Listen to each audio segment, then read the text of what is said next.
Number 17ની ચાલુ બસમાં એસી બંધ રાખવા મુદ્દે મુસાફરો અને ડ્રાઈવર વચ્ચે માથાકૂટ સર્જાઈ હતી।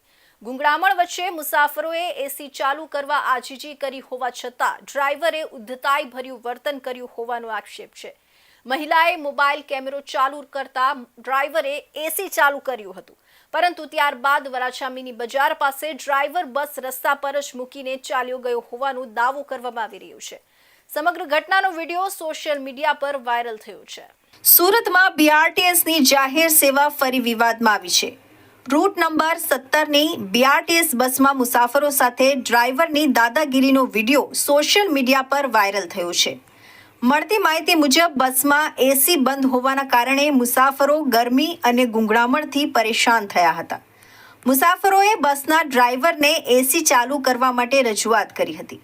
જો કે આક્ષેપ મુજબ ડ્રાઈવરે મુસાફરોને ઉદ્ધતાઈપૂર્વક કહ્યું હતું કે ગરમી લાગતી હોય તો ઉતરી જાઓ, જેના કારણે બસમાં માથાકૂટ અને હોબાળો સર્જાયો હતો।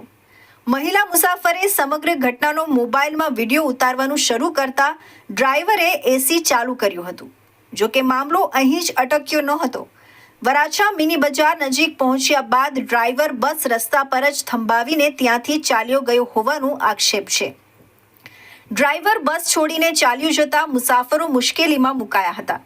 ખાસ કરીને મહિલાઓએ ઘરે જવા માટે ડ્રાઈવરને વિનંતી કરી હોવા છતાં તમામ મુસાફરોને રસ્તા પર ઉતારી દેવામાં આવ્યા હોવાનો આક્ષેપ કરવામાં આવ્યો છે। અત્યારે અમે સુરત સિટી બસથી બસ સ્ટેન્ડથી 17 નંબરની સિટી બસમાં બેઠા બકરાની જેમ બધા અહીંયા ઊભા છે અને એટલી બધી ગરમી લાગતી હતી તો અમે એને એસી ચાલુ કરવાનું કીધું તો કે એસી બગડી ગયું છે ભાઈ નાટક કર્યા અને પછી અમે વિડીયો બનાવ્યો કે ભાઈ તું એસી ચાલુ કર, ગભરામણ થાય છે, કાચ પણ બંધ છે, બરાબર। અત્યારે તમે જુઓ તેણે રસ્તામાં ગાડી ઊભી કરી દીધી છે, અમને બધાને એવી દાદાગીરી કરીને ધમકી આપે છે કે તમે બધા અહીંયાથી ઉતરી જાઓ અને અત્યારે જો એસી ચાલુ થઈ ગયું। જાહેર પરિવહનની સેવા આપતી બીઆરટીએસ બસમાં મુસાફરો સાથે આવું વર્તન કેટલું યોગ્ય છે તે સવાલ ઊભો થયો છે। એક તરફ મુસાફરો પાસેથી સુવિધાયુક્ત અને સમયસર જાહેર સેવાની અપેક્ષા રાખવામાં આવે છે, ત્યારે બીજી તરફ કર્મચારીઓની આવી દાદાગીરી સામે તંત્ર શું કાર્યવાહી કરશે તે જોવું રહ્યું।